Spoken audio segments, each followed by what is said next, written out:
The scene in the mile. Joe Falcon, he'll challenge Steve Scott. Steve Scott faces a challenge from Joe Falcon, the Arkansas Razorback, who has surprisingly elected to run the metric mile at the upcoming Olympic trials. Coach McDonald wants me to run the 1500, so I'll be using this meet, in particular to see how I stand up.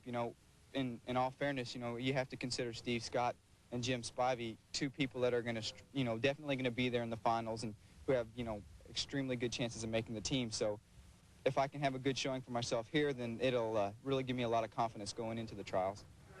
Craig Masback, this was your event, the mile. What are we about to see here? Well, we see something of the old and something of the new as we see Steve Scott still holds the American record. He set it back in 1982. He's the old guy. We'll take a look at the rest of the field, including Chuck Aragon, who was fourth in the Olympic trials, missed by inches in 1984.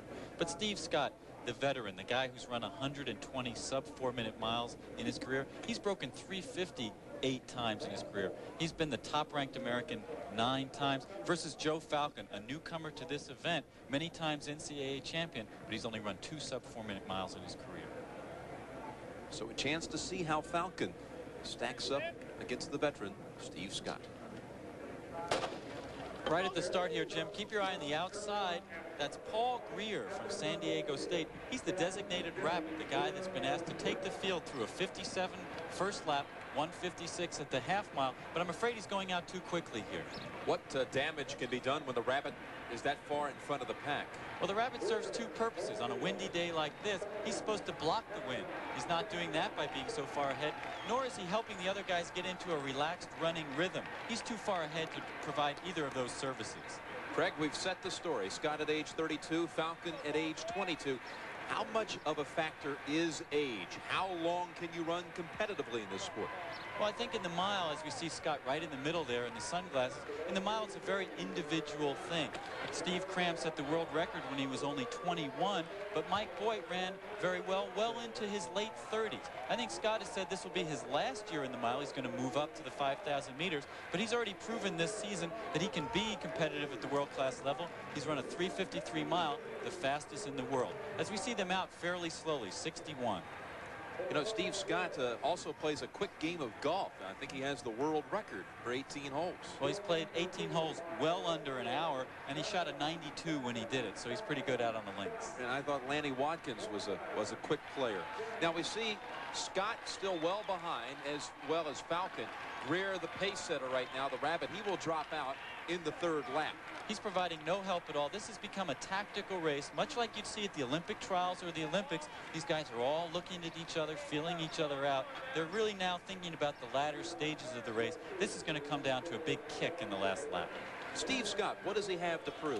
He did not have a good year last year, Craig. Last year, for the first year since 1977, he wasn't ranked among the top 10 in the world. He wants to prove that he's back, that he can be a factor in world miling ranks. That's something important for him to prove as we see them coming up now at the half-mile mark, and they look pretty slow, around 2:02 at the half-mile. Steve Scott wants to say, I'm back, I can be a factor. We saw Joe Falcon a couple of weeks back at the NCAA championships in Eugene, Oregon. He won his 7th NCAA title. That's Falcon in the red shorts. You were surprised that Falcon and his coach, Coach McDonald, elected to go with the 1,500 meters at the Olympic trials this year. Yeah, he won the 1,500 meters at this year's NCAAs, but most of his NCAA titles were at longer distances, the 10,000 meters cross country in the fall. I think of him more as a distance runner, a guy who in the 1992 Olympics could win the 5,000 meters, little more than 3 miles. But McDonald and Falcon have decided that this is the year to test themselves at the Olympics, to have the Olympic experience, as we see Falcon now on the outside, to have the Olympics experience at 1,500 meters where he won't feel as much pressure to try to win.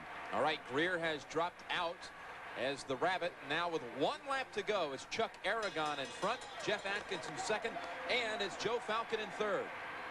And Aragon likes to lead at this point. He's the guy that likes to take the lead with about 500 meters to go and push it. And Atkinson is a great kicker. He's from Stanford. He's very, very strong on the kick. As we see Falcon and Scott battling it out in 3rd and 4th. And that's a good move by Falcon to keep Scott outside. Falcon moving past Atkinson and now threatening with Aragon. Falcon in the lead for the moment. Less than a half a lap to go. It's Aragon and Falcon. Scott on the outside. Scott putting himself in good position.